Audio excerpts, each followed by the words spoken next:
Have you ever wondered what's the worst place to be in if a zombie outbreak happens? Maybe a mall, Pouring out, they're coming down! a cinema, or a full stadium?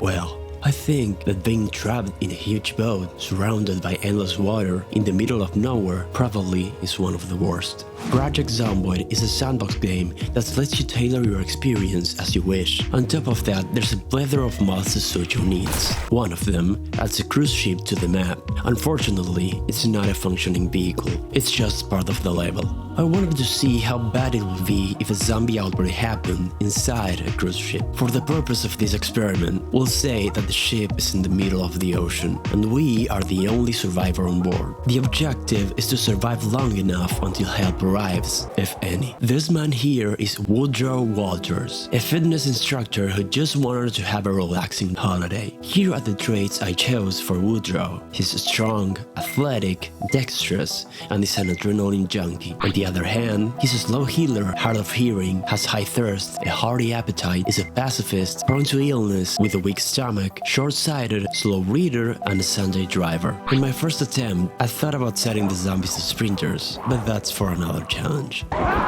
Second attempt, now with fast shamblers. I set the population to apocalypse. I failed almost instantly. Third attempt, scale population down a bit, change clothes to something that will offer a bit more protection. The zombie appears, then 2, then 3, I go out, 4, then 5, then a dozen. The whole floor is an absolute mess. The hallways are claustrophobic. Every room is swarmed by sets, moaning, doors banging, more and more zombies appearing. I tried to turn right and got the hell out of there.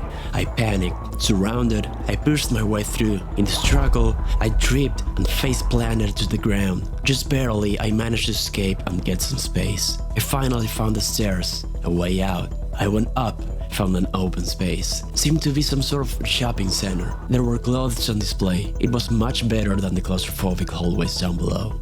Or so I thought. Moving through the dining room, between the tables and the undead, I kept exploring. Surrounded only by darkness, screams, and the echo of my footsteps, I tried taking down a few sets, but there was no point. I had no weapons to dispatch them quickly enough, and there were too many, too relentless. Everywhere seemed too risky to go. Found a security guard with a weapon in its back. Couldn't push the dumb guy quick enough. Unfortunately, I run. More shops, jewelry, nothing of use. Then, I almost screwed up big. Nervous, I got myself surrounded, fell to the ground, but managed to escape. Everywhere I saw, there were more of them. It was a nightmare. I wasn't able to get line of sight. Anywhere I went, they saw. Whatever I did, they heard. Everywhere I turned, there were more than before.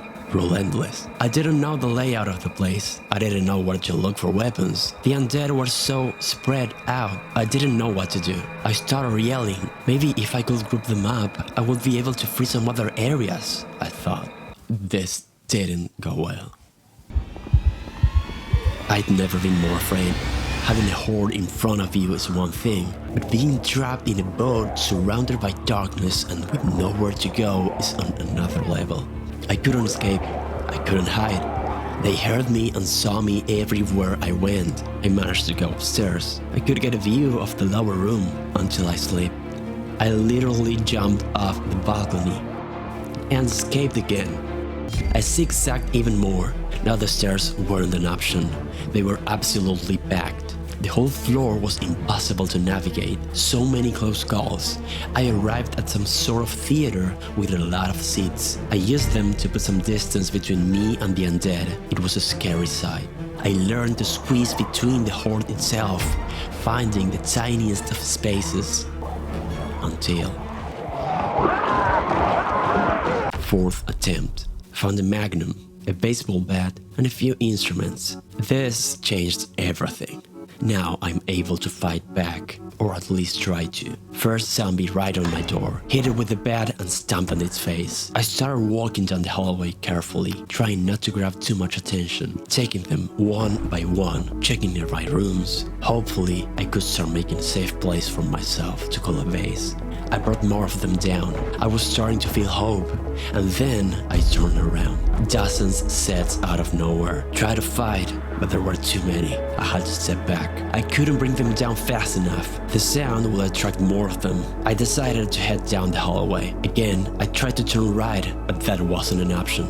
Next hallway was empty though, so I took it, started jogging, almost got myself killed, made another turn and found a new area, packed with undead. I started to panic again. Now I had zombies on all of my sides. I tried to backtrack, maybe the hallway was empty now.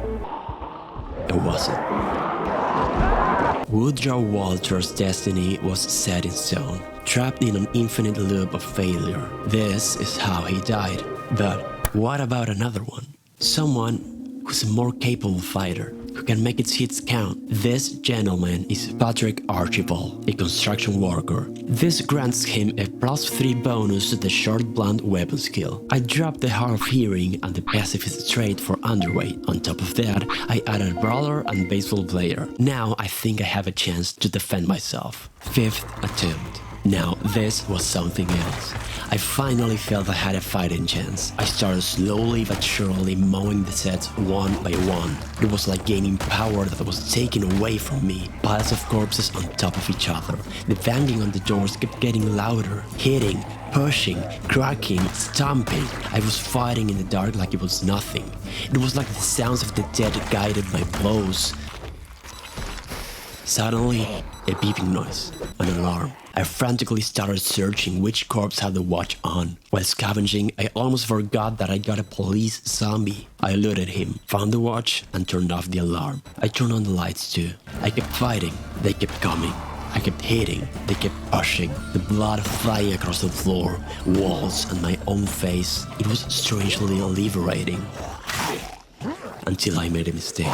A scratch. This brought me back to reality. I should still be mindful about my actions. There's a low chance that this run is already over. The next hours will be crucial. I finished the remaining sets, tore down some clothes, and made some makeshift bandages. Went to a room and equipped some of the loot I gathered. Being aware of your surroundings is fundamental to survival. Trying to peek out of a room is super deadly in a situation like this, and it almost killed me. I tried to fight multiple zombies, but my wounded arm made my attacks weak. I got pushed back into a corner. I ran. I tried taking the fight out on the hallway. The sets didn't want to go down. My arm was failing me, and the noise was attracting more of them. I panicked. I tripped. That run was the best one until now. I felt defeated. I thought it may be too much. I tried lowering the zombie density down. Didn't seem to make much of a difference. I ran. Somehow I managed to get to the stairs. This time I tried to go down.